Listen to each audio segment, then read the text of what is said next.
Welcome to our sixth video on our series on international macroeconomics. In this video, we're going to go back to the small open economy model that we developed in video 4, that is the two-period endowment economy, so that we can modify it and think about default on foreign debt.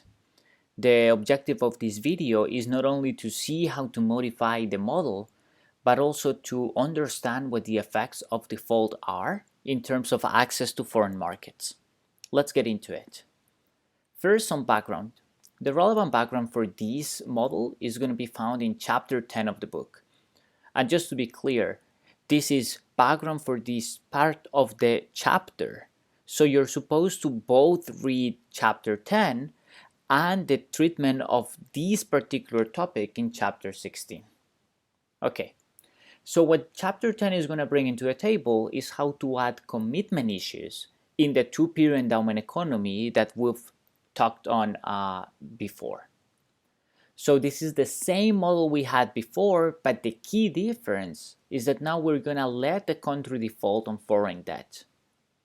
But what is default and why will the country do it?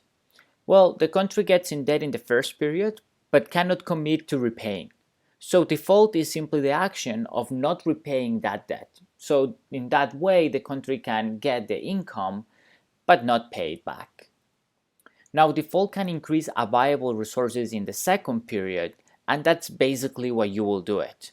Sometimes it's too costly for the government or for agents to repay this debt, and so it ends up being better for them to default on it. Now, default also comes with some costs. In particular, it disrupts financial markets and lowers output. The way this works in real life is generally by preventing the country to access foreign markets. That's going to have effects on the private sector that cannot borrow or save, or it's going to have effects on the government that cannot function properly because it doesn't have access to foreign lenders. Now, I recommend that you read a particular section of chapter 10. It's a section called Credit Market Imperfections, Limited Commitment, and the Financial Crisis. That's going to be the relevant part of chapter 10 for what we're going to discuss now. Okay, so the key question here is when to default. But before we do that, and in order not to make this too confusing, we're going to make a small change in notation, and we're going to go back to the usual notation we have of B as the debt of the country.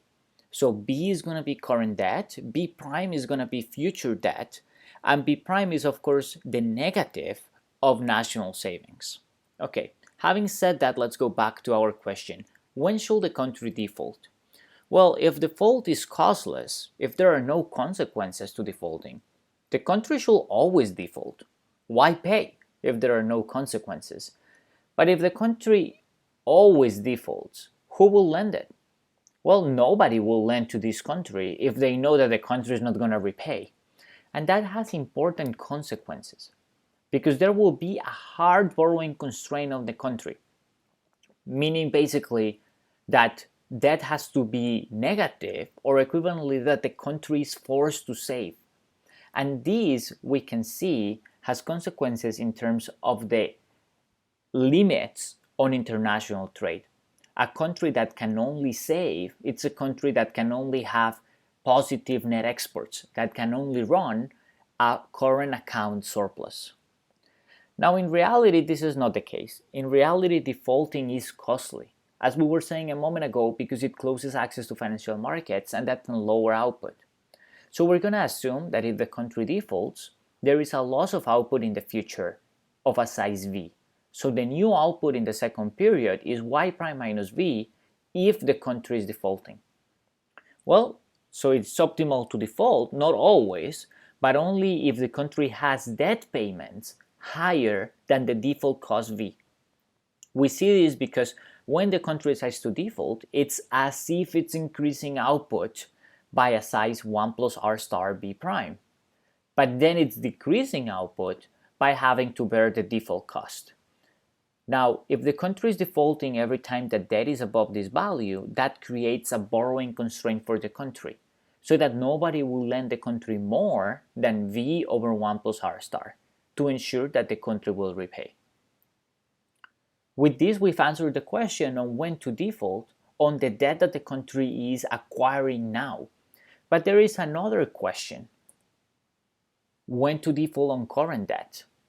This figure is showing an example where defaulting on current debt B is actually optimal. Let's go through it. The first thing is to note that the axes are showing total demand. So you can see the horizontal axis has total current demand, consumption plus government spending, consumption in the future plus government spending in the future. That's a simple detail, but it's worth noting. Now, if there is default, then the country will go into autarky. Basically, nobody will lend to this country. That is this point A. Autarky is just another name for having to go to the endowment point. In this case, the endowment will be the output in the present period and the output in the future period net of the default cost. Note that the difference will be if the country does not default, then output in the current period will have to be adjusted by the payments B, this is this current B, by the payments B on current debt. Now, if there is no default, the country will have access to international markets and this country could borrow. Now, the maximum amount it can borrow is V over 1 plus R, and that is how much the country is borrowing. So this here is B prime. Now, given this B prime, that means that in the future, the country owes an amount V. Okay, this is in terms of future goods. That's because here this is 1 plus R times B, and that's going to be times 1 plus R times V over 1 plus R. The 1 plus R is going to cancel. Now you can see here that in this case, consuming the allocation B, that's how much the government can consume, the country can consume. If there is no defaulting, it's worse than defaulting and going into autarky. So that's why in this case it is optimal to default. But we can go a bit further into explaining this. So this is the same graph.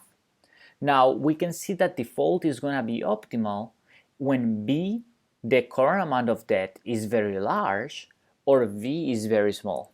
The reason is fairly obvious. There are large gains today of defaulting. That is, if going from Y minus B to going to just Y, right? The larger B is, then the more the country is saving in terms of payments from going to default. Now, in a similar way, if V, little v, is small, then there are small losses from defaulting. The country will be going from